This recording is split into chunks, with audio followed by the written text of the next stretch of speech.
दशमी एकादशी त्याला कळत असेल तर, योद्धा असेल, देश कामाला येत असेल तर, समाजाचं भलं करत असेल तर त्याला माळच असावी असं नाही. चांगलं ज्याचं वागणं तो देव माणून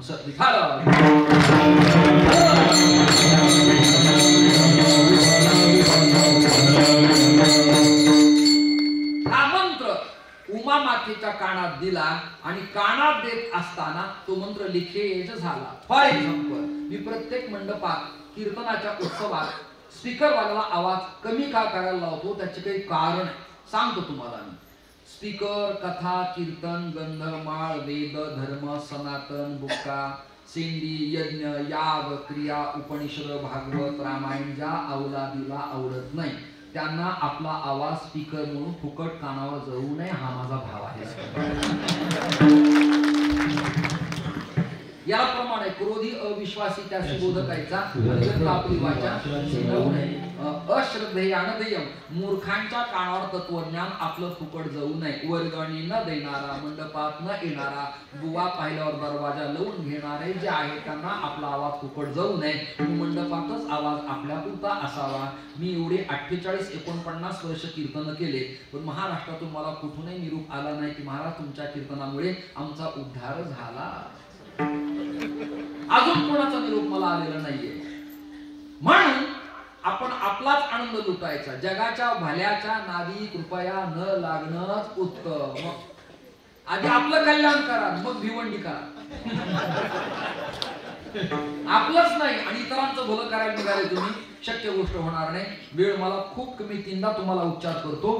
तो मंत्र पार्वतीच्या कानात देत असताना जसं मी तुम्हाला बोलतोय, पण किती बोललो तरी हळवार हा शब्द एखाद्याच्या कानावर जातोच, त्याची इच्छा असो वा नसो. तसंच मच्छिंद्रा लाभले सहज स्थिती, प्रयत्नपूर्वक नाही, अट्टहास करून नाही, परीक्षा देऊन नाही, PhD नाही, विद्यापीठात गेलेले नाही, सहज योगायोगाने.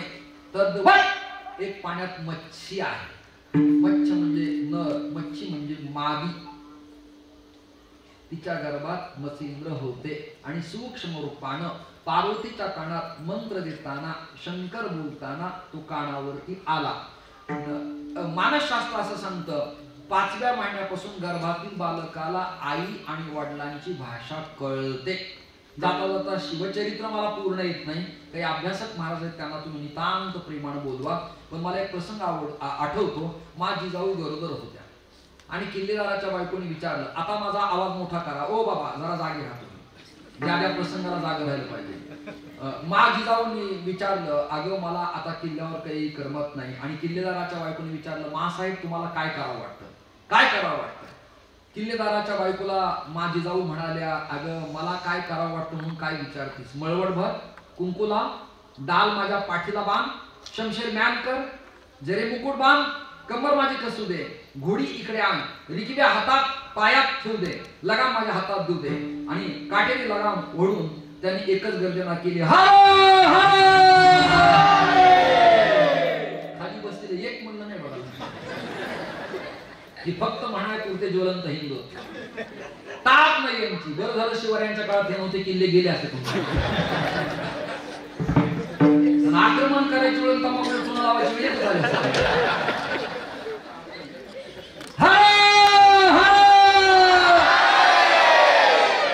गर्जना झाली. ऐका.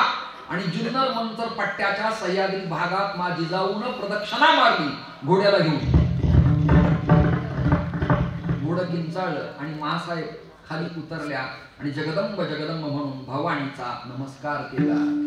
मासाहेबांना लोकांनी विचारलं, आई साहेब घोड्यावरती का बसलात. त्या म्हणाल्या, संस्कारानं संस्कृती निर्माण होत असते. तुम्हाला काय जाणवलं. अगं काय जाणवलं म्हणून काय विचारतीस.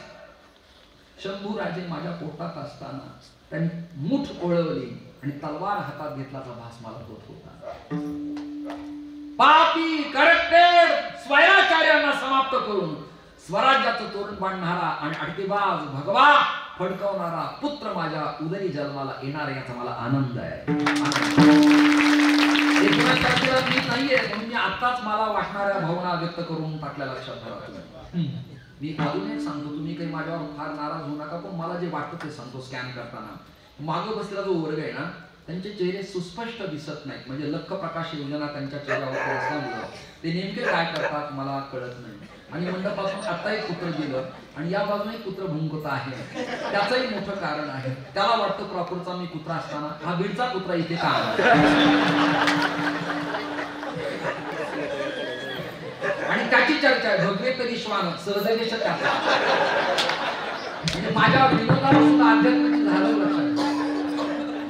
म्हणजे कीर्तनात होणाऱ्या घडामोडी ह्या शास्त्र परंपरेने कशा मांडाव्यात हे शिकण्यासारखंच प्रकरण. किंबहुना दुसरा त्याचा अर्थ आहे, अनेक कुत्र्यांना वाटतं हे काय लावलं, हे ज्यांना कळलं नाही त्यांना धन्यवाद देतो.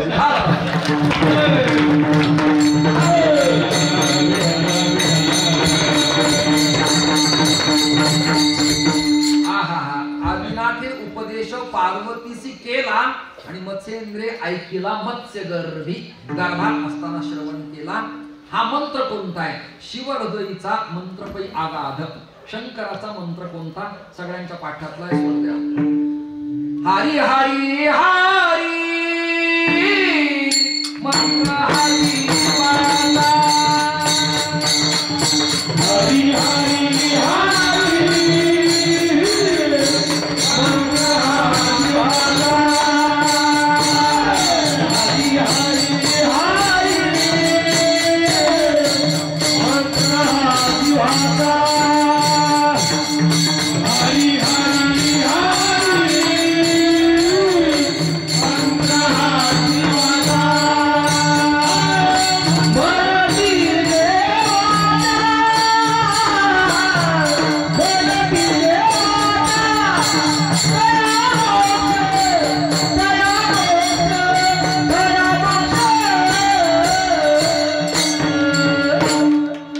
हरी मुखे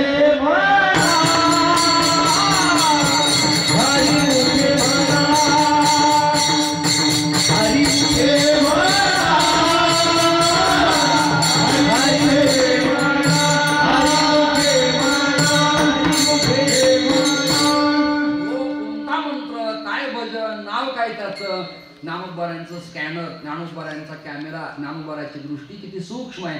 हरिपाठात त्यांनी भाव दिला आपल्या परंपरेचा.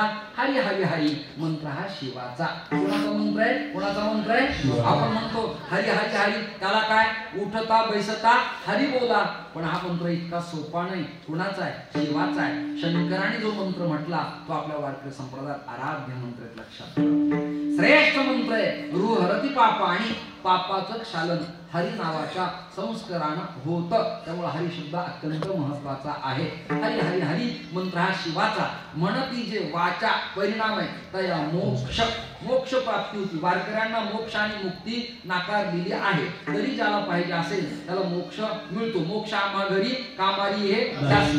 आम्हाला नलगे मुक्ती आणि संपदा याची आवश्यकता नाही, पण ज्याला पाहिजे असेल त्याला मोक्ष मिळतो हरी या नावाच्या स्मरणानं. कोणता मंत्र आहे? शिवहृदयीचा मंत्र हा आगाध. कोणता मंत्र? हरी हा मंत्र आगाध. झालासे प्रसिद्ध भक्ती योगे. आपल्या संप्रदायाला ज्ञानोत्तर प्रेमलक्षणा भक्ती आहे. म्हणजे ज्ञान तर आवश्यकच आहे, परंतु त्याला भक्तीची जोड फारच गरजेची आहे. म्हणजे ज्ञानासह वर्तमान आपली भक्ती आहे. उद्धवाला ज्ञान होतच, पण गोपी म्हणाल्या केवळ ज्ञान नको, नको ब्रह्मज्ञान आत्मस्थिती भाव, मी भक्त तू देव ऐसे करी. म्हणजे वेदांताच्या अर्थानं याला कल्पित द्वैत म्हणायचं. भक्तीपुरतं कल्पित द्वैत. जीव वेगळा आणि ब्रह्म वेगळं. मला तुम्ही पेढा खायला दिला, मला तुम्ही लाडू खायला दिला, मला तुम्ही रसगुल्ला खायला दिला. रसगुल्ल्याला रसगुल्ल्याची चव कळत नाही. रसगुल्ला खाणारा रसगुल्ल्यापासून वेगळा लागतो. दृष्टांत कळतोय तुम्हाला? दृष्टांत कळतोय ना?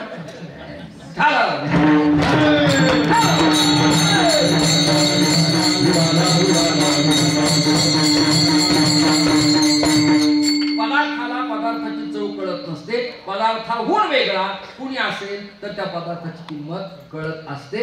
ब्रह्म कळण्यासाठी जीवाला भक्त व्हावं लागतं. म्हणून नको ब्रह्मज्ञान आत्मस्थिती भाव, मी भक्त तो देव ऐसे करी. दावी उपमज गोपिकार मना एकच कर देवा, ठेवू दे चरणा वरी माथा. उगाच चरणी माथा ठेवी दे. विनाकारण तर्क कुतर्कात वेळ घालवण्यापेक्षा काही महापुरुषांच्या चरणावरती आपला डोका ठेवणं अतिशय उत्तम महत्वाचं असतं. झालासे प्रसिद्ध भक्ती योगे हा मंत्र नाथपंथातून वारकरी परंपरेत भक्ती योगाच्या अंगाने आला.